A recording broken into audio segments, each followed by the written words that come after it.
Ikan jenahak goreng sambal balado. Menu sambal kegemaran ni. Rasanya pedas, match pula dengan ikan yang crunchy lagi berlemak tu. Memang layan kalau makan dengan nasi putih panas-panas. Jom masak dengan Bondanis. Mula-mula kita akan lumurkan ikan dengan garam dan serbuk kunyit. Serbuk kunyit tu kita lebihkan sedikit. Gaulkan sampai rata. Sambil tu kita panaskan minyak. Lepas ni kita nak start menggoreng. Kalau korang nak gorengkan sedikit garing pun tak ada masalah. Lagi sedap. Ikan tu akan jadi rangup dan takkan lembek bila masuk dalam sambal. Sambil goreng ikan tu, kita boleh siapkan bahan-bahan sambal.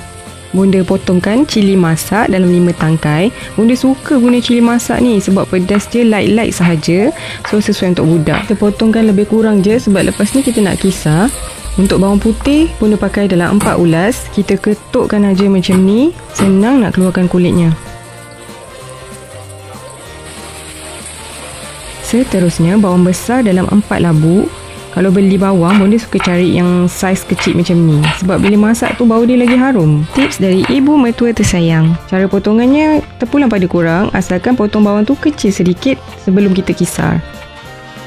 Untuk cili api pula, ada orang pakai cili padi hijau atau merah. Tapi kali ni, Bunda gunakan cili api burung atau cili api kampung. Buangkan tangkai sahaja. Sekarang, Bunda akan kisarkan kasar semua bahan-bahan menggunakan chopper manual ni. Kalau nak tumbuk pun boleh je. Yang penting, tekstur dia mestilah kasar-kasar je, baru cantik.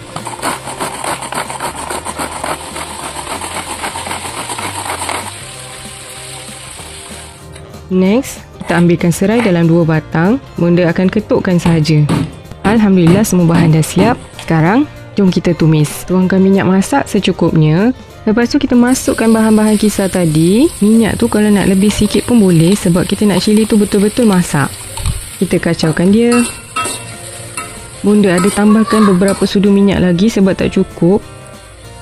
Next, masukkan serai yang telah diketuk. Lepas tu kita kacau. Masukkan garam. Asam keping. Godek-godek lagi. Masukkan sedikit sos tiram. Kicap seasoning, ini optional, boleh takkan perasa kalau nak. Kacau-kacau. Kalau nak berkuah boleh tambahkan air sedikit. Tapi Bonda tak nak, Bonda nak buat kering je. Lastly, barulah kita masukkan ikan goreng kita. Sebenarnya kalau nak sira terus sambal tu dekat atas ikan pun boleh, tak ada masalah. Tapi resepi kali ni, Bonda nak gaul atas dapur sebab nak bagi sambal tu meresap sampai ke isi ikan terasa. Baru lagi kick. Siap dah ikan goreng jenahak sambal balado. Sedia untuk dinikmati dengan nasi putih panas-panas. Tak payah kuah pun tak apa, sedap. Jemput follow channel Bondanis untuk resepi yang best, lagi sedap. InsyaAllah. Jaga diri dan jumpa lagi di next video. Bye. Assalamualaikum. Quotes of the day. Rawatlah sakit dengan sedekah. Sedekah itu penawar, bukan sahaja untuk sakit fizikal, tapi juga penyakit hati dan jiwa.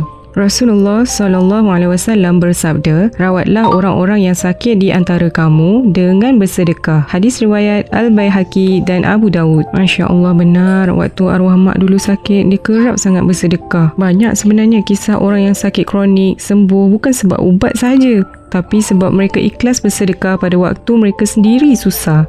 So, selagi ada peluang ni, jomlah kita praktis bersedekah. Sedikit pun tak apa, janji niat kita ikhlas kerana Allah.